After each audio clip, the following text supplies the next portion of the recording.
In tonight's Waste Watch report, a local nonprofit says they're in financial ruin after a state audit raised spending questions. The group says as a result, the state has not paid them back for approved work. But is it an example of accountability in state spending? KOMO senior reporter Chris Daniels sat down with that nonprofit leader today and joins us now with more. Chris? Yeah, Preston, the Digital Navigators program was created to get more kids online and in front of computers during the pandemic. But that state audit questioned that there was little oversight over how that money was handed out by the state's Department of Commerce. And now this nonprofit is saying they have not been reimbursed for expenses as the state tries to figure out where the money went.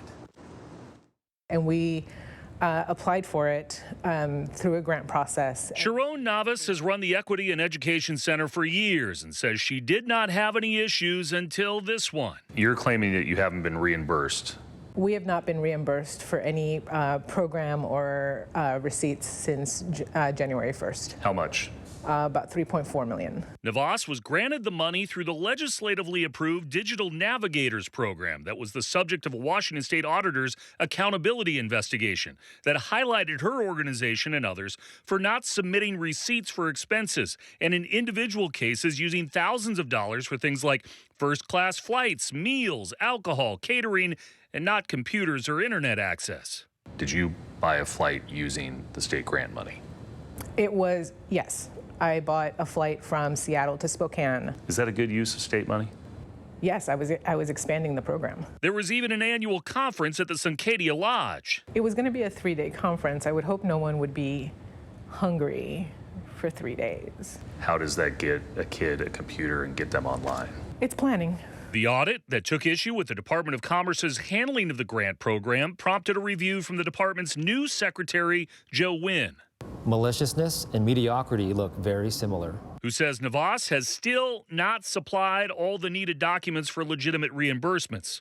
We have all of our invoices here submitted. She says the dispute has forced her nonprofit's eviction and layoffs too, and blames the State Department of Commerce's grant system. Couldn't this also be defined as accountability? It's not accountability when you're forcing 39 organizations to starve and close. So this is my contract. And she argues prior to Wynn's arrival, the Navigators grant authorized $200,000 in taxpayer money for the expensive Suncadia retreat. And now coming in and just being punitive. This is a dysfunction of public agency, not us. A resolution is still uncertain.